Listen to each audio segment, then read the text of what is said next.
다이소가 잘 될수록 한국 경제가 나빠진다. 이게 말이 된다고 생각하세요? 근데 작년 카드 명세서 보고 이상하다 느끼신 적 있죠? 분명 특별한 거 산 것도 아닌데 어디서 이렇게 썼지? 외식도 줄이고 쇼핑도 줄인 것 같은데 통장은 왜 그대로냐? 그 돈 어디 갔는지 오늘 끝까지 보시면 보입니다. 1,000원짜리 팔아서 작년 한 해 4조 5천억을 벌었어요. 영업이익은 4,400억. 이마트 영업이익의 10배가 넘습니다.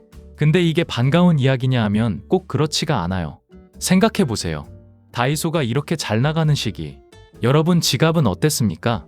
더 풍족해졌습니까? 아니면 뭔가 자꾸 줄이게 됐습니까?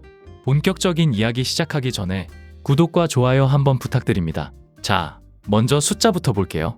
다이소 2025년 연간 매출 4조 5,363억 원, 전년 대비 14.3% 성장, 영업이익률은 9.8%. 이 숫자가 얼마나 이상한 건지 비교해 볼게요. 쿠팡 영업이익률 1.5%, 이마트 영업이익률 0.16%. 1,000원짜리 파는 회사가 수조원짜리 유통공룡들을 영업이익률로 압도하고 있어요. 어떻게 이게 가능하냐고요. 이마트 매출은 15조입니다. 다이소의 4배 가까이 됩니다. 근데 영업이익은 다이소가 3배 더 많습니다. 더 크게 팔면서 더 못 버는 게 이마트고, 더 작게 팔면서 더 많이 버는 게 다이소입니다.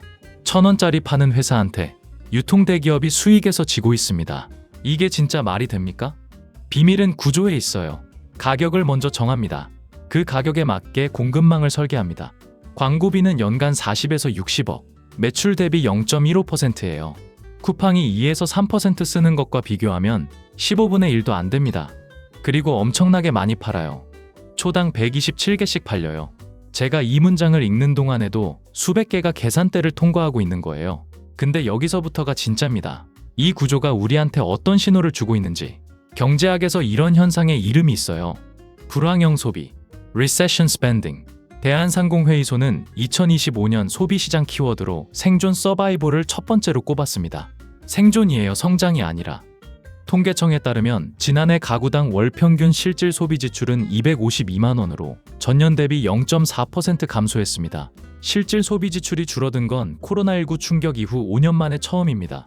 명목 소비는 1.7% 늘었어요. 근데 같은 기간 물가 상승률이 2.1%예요.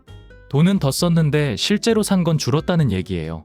KDI는 물가가 올라 구매량이 줄면서 마치 돈을 덜 쓴 것처럼 보인다고 분석했습니다. 쉽게 번역하면 이래요. 월급은 올랐는데 살 수 있는 게 줄었다. 그래서 사람들이 1,000원짜리 코너로 가는 거예요. 다이소가 잘 나가는 게 소비자가 똑똑해진 게 아닐 수 있어요. 소비자가 그만큼 쪼들리고 있다는 거예요. 요약하면요. 다이소 매출 상승 그래프랑 내 지갑 두께가 반대 방향으로 움직이고 있어요. 그런데 여기서 이상한 장면이 하나 있어요. 일본 사람들 얘기인데 이게 오늘 핵심이랑 연결됩니다. 일본 관광객들이 한국 다이소에서 진짜 신나게 쇼핑해요. 올리브영 다이소 무신사, 이른바 올다무, K관광 코스가 됐죠. 다이소 전체 매장의 해외 카드 매출은 지난해 전년 대비 약 60% 증가했고 올해 1월에는 전년 동월 대비 약 80% 늘었습니다. 이걸 보고 이렇게 생각할 수 있어요. 한국 유통이 대단한 거 아니야? 잠깐요. 일본 다이소 100엔숍이에요. 100엔이면 우리 돈으로 약 900원 정도예요. 근데 일본은 지난 30년간 물가가 거의 안 올랐어요. 이른바 잃어버린 30년, 디플레이션 경제.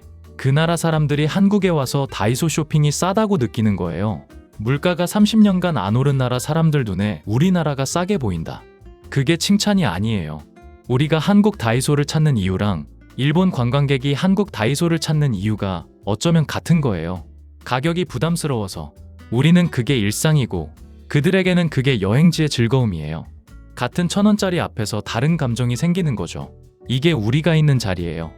글로벌 컨설팅 기업 커니의 안테이 파트너는 고물가로 인한 불황형 소비 트렌드가 고착화되고 있다고 분석했습니다.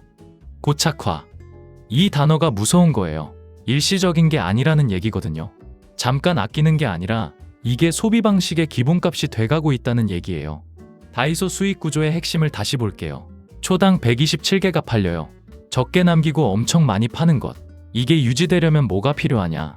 많이 사는 사람이 계속 있어야 해요. 자주 오고 조금씩 사고 필요한 것도 충동적으로 담고 그 구조를 유지시켜주는 게 누구냐? 지갑이 얇아진 소비자예요. 대한상공회의소는 소비 침체가 깊어지는 가운데 불황형 소비 트렌드는 더욱 강세를 보일 것으로 분석했습니다. 불황형 소비가 강세, 그 수혜자가 다이소. 이 구조를 뒤집어 보면 이래요. 다이소가 잘 될수록 불황이 깊어지고 있다는 신호일 수 있어요. 물론 다이소가 불황을 만드는 게 아니에요. 불황의 온도계 역할을 하는 거예요. 온도계가 올라가면 열이 있다는 거잖아요. 그래서 내 돈이랑 무슨 관계냐? 오픈 서베이 조사에 따르면 소비자의 약 77%가 현재 한국 경제를 위기 상황으로 인식하고 있습니다. 이는 코로나19 직전 2019년보다도 악화된 수준입니다. 10명 중 8명이 위기라고 느끼고 있어요. 근데 대부분은 그걸 나만 힘든 건가 하고 넘기거든요. 1,000원짜리 한 개는 안전해 보이잖아요. 근데 그게 20개, 30개, 어느새 3만원, 5만원.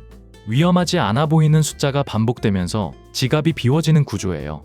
통계청 데이터에 따르면 보험은 해지하고 담배 소비는 늘었습니다. 미래를 대비하는 소비는 줄이고 지금의 작은 위안을 찾는 지출은 늘었어요. 경제학계에서는 이걸 불황형 소비의 전형이라고 분석해요. 다이소의 진짜 상품이 물건이 아닐 수 있다는 말, 이제 좀 들리시죠? 다이소가 나쁜 회사라는 얘기가 아니에요. 1,000원짜리 팔아서 4조 버는 건 그 자체로 놀라운 비즈니스예요. 근데 그 성공이 우리에게 어떤 신호를 주고 있는지는 한번 볼 필요가 있습니다. 불황에 강한 브랜드가 있다는 건 불황이 그만큼 깊다는 뜻이기도 하거든요.